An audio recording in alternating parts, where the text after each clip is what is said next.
Imagine a sickly child who could barely breathe at night. A boy so frail that doctors warned he might not survive adulthood. A child whose body was weak, but whose will was unbreakable.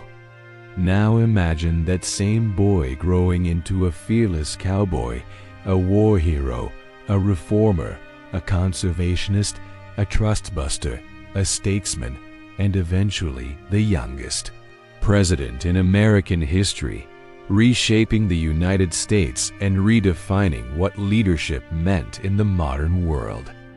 This is not a story about comfort. It is not a story about privilege. It is not a story about quiet power.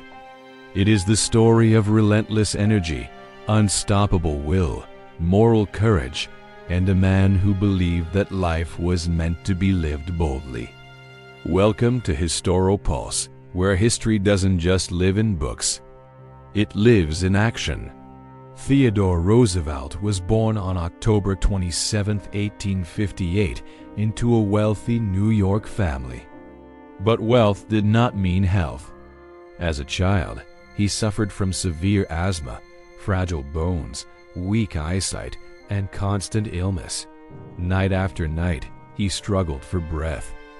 His father often carried him through the streets in search of fresh air, hoping it might ease his suffering. Doctors advised a life of rest and caution. But Theodore Roosevelt rejected that advice even before he fully understood it. His father gave him a simple but transformative challenge. You have the mind, but you do not have the body, and without the body, the mind cannot go far. You must make your body. Those words became the foundation of Roosevelt's life. He began lifting weights. He practiced boxing. He trained relentlessly. He embraced physical hardship. And something remarkable happened. His body strengthened, but more importantly, his spirit hardened. He learned discipline. He learned endurance. He learned that weakness could be conquered through effort. This lesson became Roosevelt's lifelong philosophy. Struggle was not something to avoid, it was something to embrace. From an early age, Roosevelt was obsessed with nature, animals, and exploration. He collected specimens, studied biology, and filled notebooks with observations about birds, insects, and wildlife.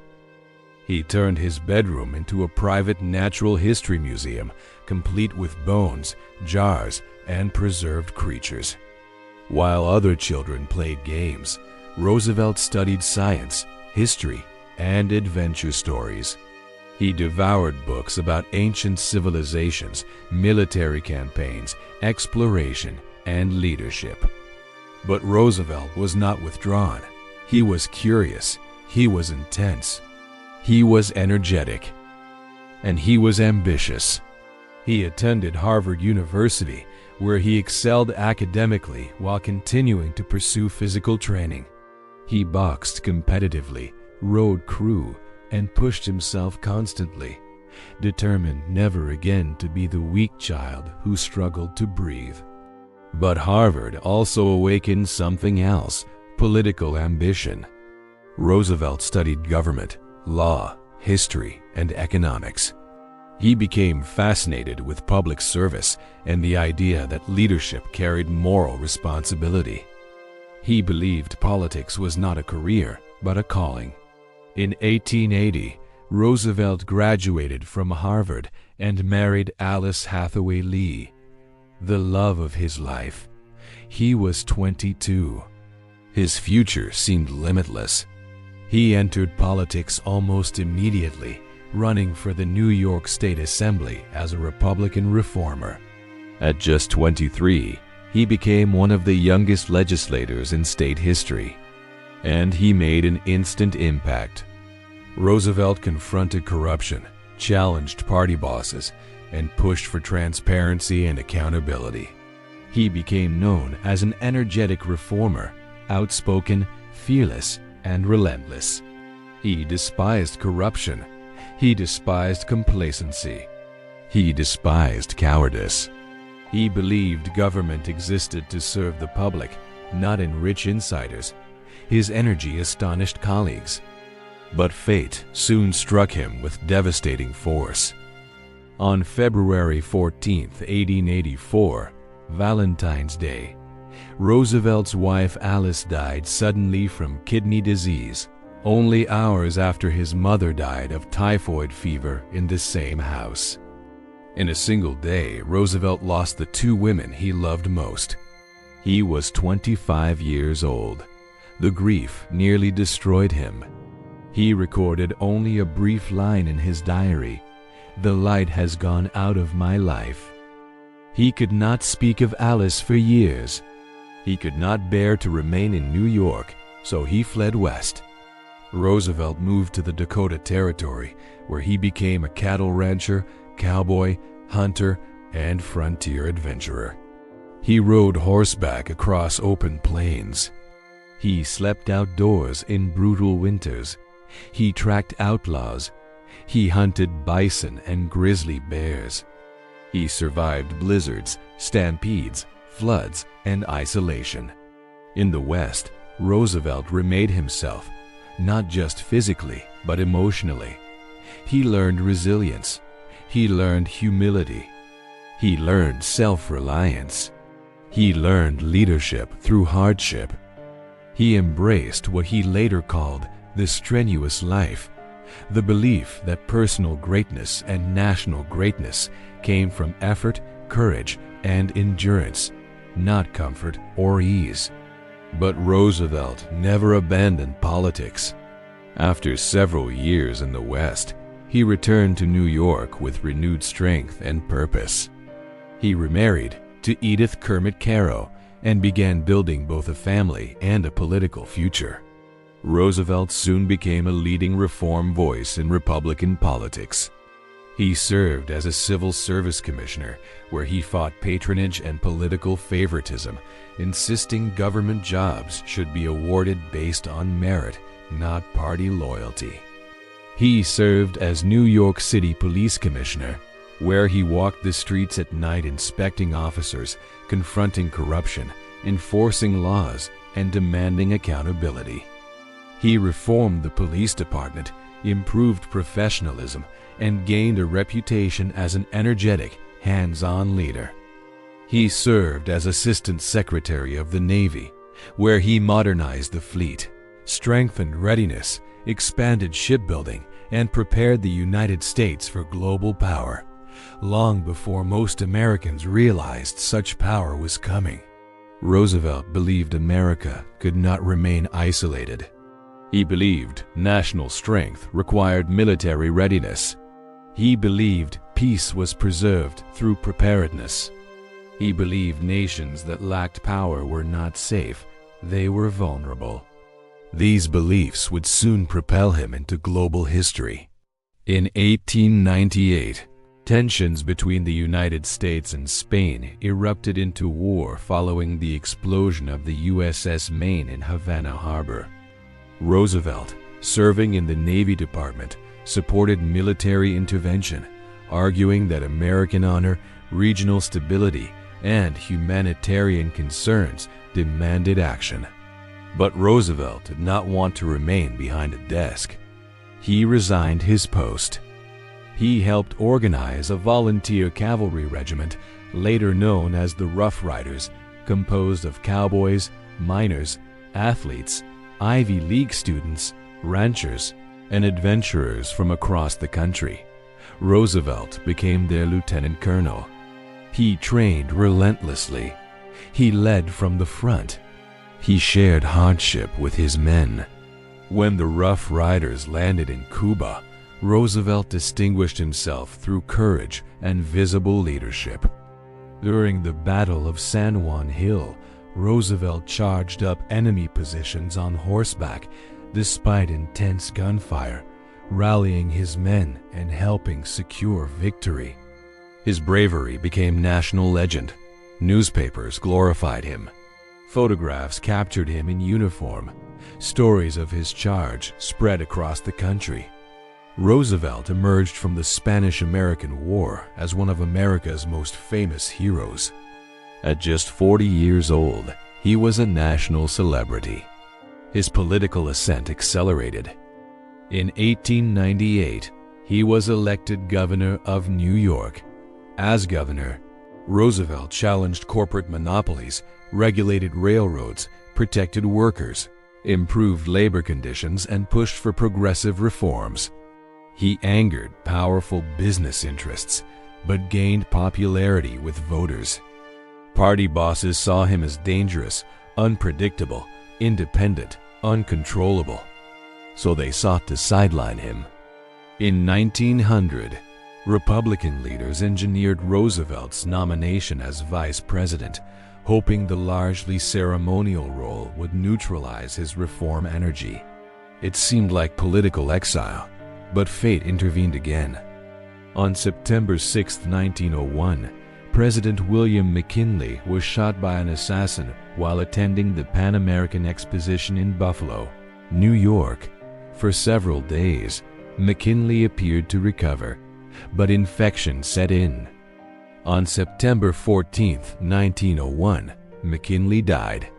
Theodore Roosevelt, at just 42 years old, became the youngest president in American history. Many political elites were alarmed. They saw Roosevelt as impulsive, radical, reckless. They feared instability.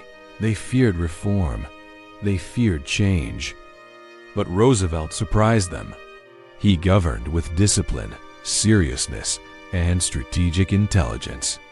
He understood the power of the presidency, not just legally, but symbolically. He believed the president should not merely execute laws, but lead the nation morally and politically. He believed the presidency was a bully pulpit, a platform from which to shape public opinion, mobilize reform, and set national priorities. And he used it relentlessly. Roosevelt believed that the federal government had the responsibility to regulate big business, not destroy it, but restrain it when it abused power. At the turn of the 20th century, massive corporations dominated industries, railroads, oil, steel, finance, often engaging in monopolistic practices, price fixing, exploitation, and political corruption. Roosevelt did not oppose capitalism. He opposed corruption. He did not oppose wealth. He opposed abuse. He did not oppose industry. He opposed domination. He believed competition, fairness, and transparency were essential to democracy. In 1902, Roosevelt ordered the Justice Department to sue the Northern Securities Company, a massive railroad monopoly controlled by J.P. Morgan and other powerful financiers. It was the first major federal antitrust action. Many elites assumed Roosevelt was bluffing. He was not. The Supreme Court eventually ruled in favor of the government, breaking up the trust. The decision sent shockwaves through corporate America. It signaled a new era. Roosevelt became known as a trust buster. Over his presidency, he initiated dozens of antitrust suits, regulating monopolies, strengthening oversight, and reasserting federal authority over corporate power. But Roosevelt's vision went beyond punishment. He believed government should actively protect the public welfare, what he called the square deal. The square deal rested on three pillars: fair treatment for workers, fair treatment for consumers, fair competition for businesses. He sought balance, not class warfare. He believed both labor and capital were essential, but neither should dominate the other. In 1902, Roosevelt faced a major crisis when coal miners went on strike, threatening national energy supplies during winter. Instead of siding automatically with mine owners, as previous presidents had done, Roosevelt intervened as a neutral mediator. He summoned both sides to the White House. He pressured companies to negotiate.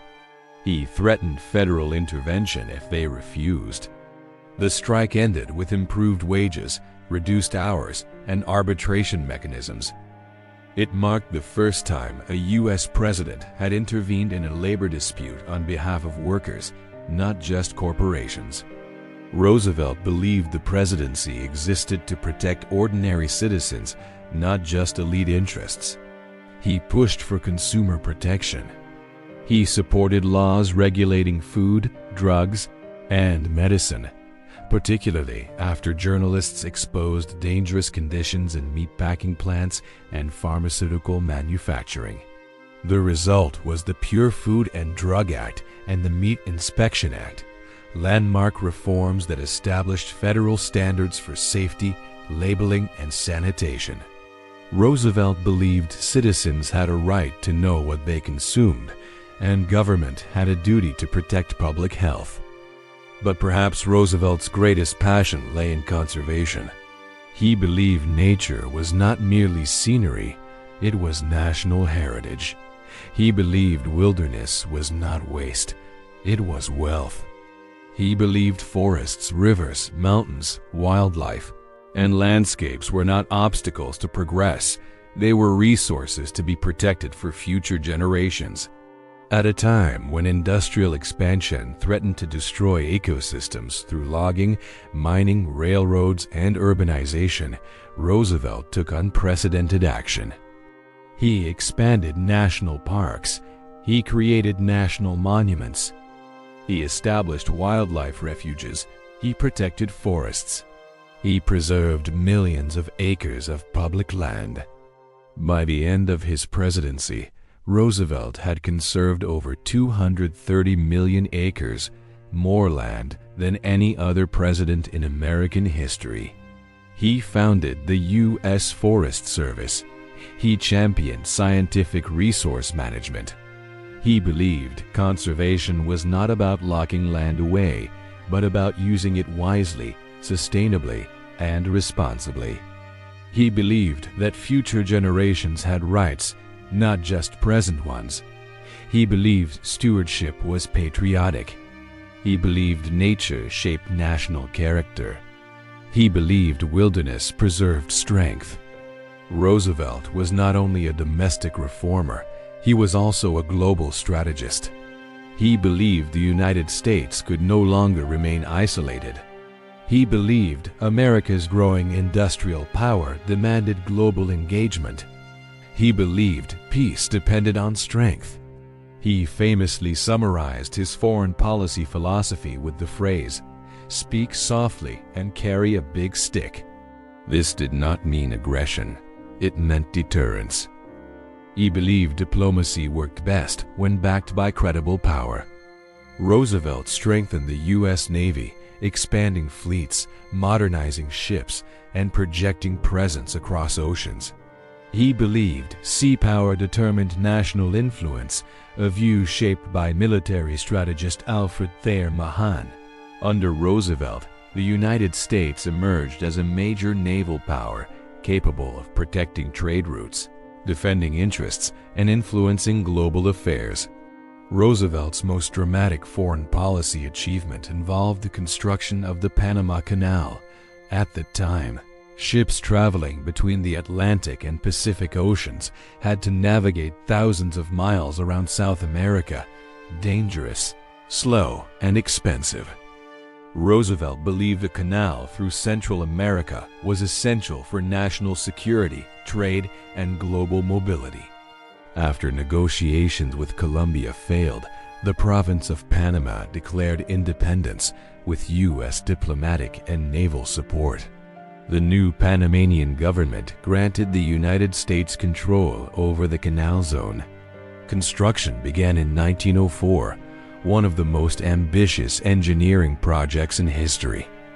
The project faced enormous challenges: disease, landslides, engineering obstacles, labor shortages, and logistical complexity.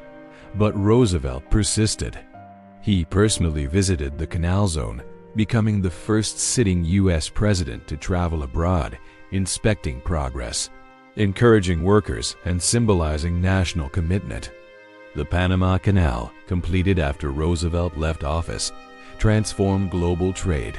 reducing travel time, costs, and strategic vulnerability. He was a sickly child, plagued by asthma, who transformed himself into the epitome of rugged American masculinity. He was a cowboy, a soldier, a Nobel Peace Prize winner, and the youngest person to ever become President of the United States. This is the story of Theodore Roosevelt, the man who embodied the spirit of a new American century. Born in 1858 to a wealthy New York family, young T.D., as he was called, was frail and asthmatic. But what he lacked in physical strength, he more than made up for in intellect and determination. His father once told him, "You have the mind, but you have not the body. You must make your body," and that's exactly what he did. Through sheer willpower, he took up boxing, weightlifting, and a strenuous outdoor life, forging the powerful physique that would become his trademark. Roosevelt's early life was marked by both immense privilege and profound tragedy. After graduating from Harvard, he married the beautiful Alice Hathaway Lee, but his joy was short-lived. In a single, devastating day in 1884, both his wife and his mother died. Heartbroken, Roosevelt fled west to the Dakota Badlands. There, he threw himself into the demanding life of a cattle rancher and cowboy. This wasn't just an escape. It was a reinvention.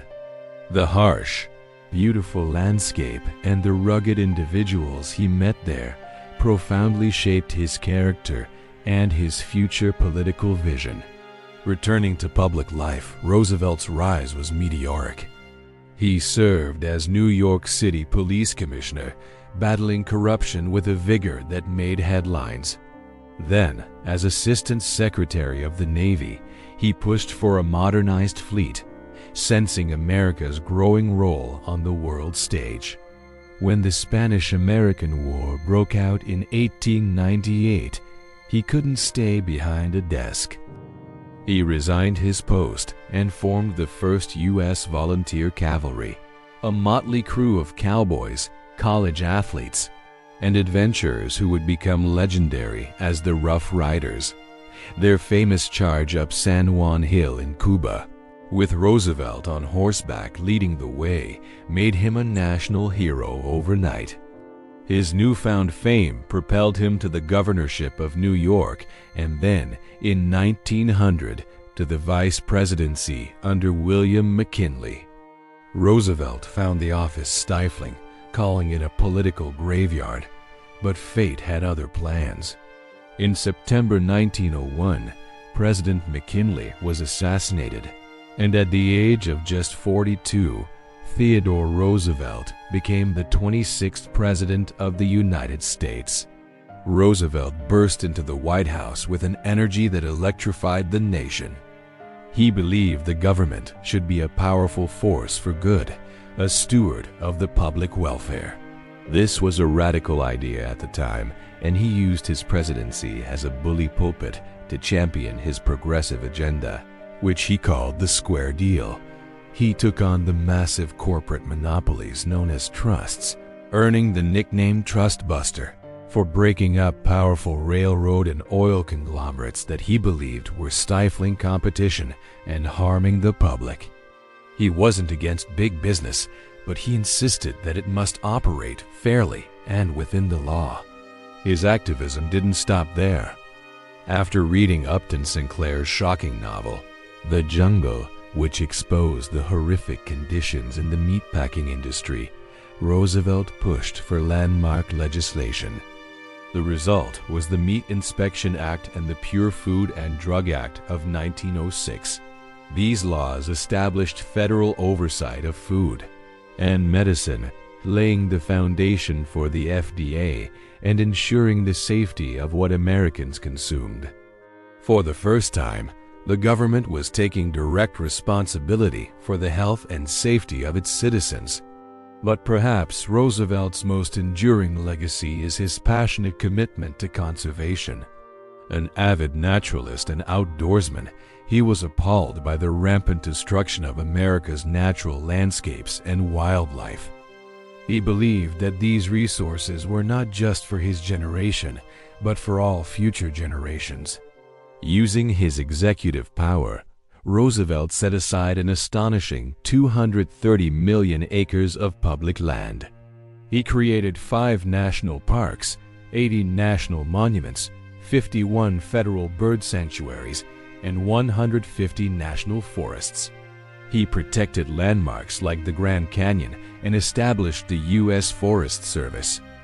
He fundamentally changed the way America viewed its natural heritage, ensuring that its wild places would be preserved for everyone to enjoy. On the world stage, Roosevelt projected a new, confident American power. His foreign policy was famously summarized by the West African proverb, "Speak softly and carry a big stick." He brokered the end of the Russo-Japanese War, a feat that earned him the 1906 Nobel Peace Prize, the first American to ever receive one. He also championed the construction of the Panama Canal, a monumental engineering feat that connected the Atlantic and Pacific Oceans and cemented America's status as a global naval and commercial power. After leaving the presidency in 1909, Roosevelt found it impossible to stay out of the spotlight.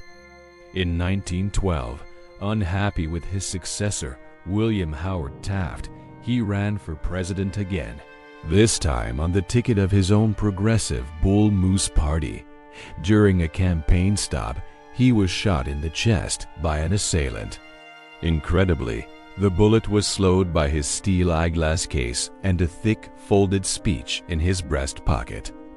Bleeding, Roosevelt insisted on delivering his 90-minute speech before seeking medical attention, famously declaring, "It takes more than that to kill a bull moose." He lost the election, but his run split the Republican vote, ensuring the victory of Democrat Woodrow Wilson. In his later years, Roosevelt remained a prolific writer and embarked on a perilous expedition through the Amazon rainforest, a journey that nearly cost him his life. He passed away in his sleep in 1919 at the age of 60. Upon hearing the news, his son Quentin cabled his brothers, "The old lion is dead." Theodore Roosevelt's life was a whirlwind of action, intellect, and sheer force of will. He was a complex and sometimes contradictory figure, but his impact is undeniable. He transformed the presidency, redefined the role of government, championed the common person against corporate power, and saved America's natural treasures for posterity. He was a force of nature who remade America in his own energetic, forward-looking image, leaving a legacy that continues to shape the nation today. Thanks for watching. If you found this story as inspiring as we do, don't forget to like, subscribe, and hit that notification bell for more deep dives into the lives of historical giants. See you next time.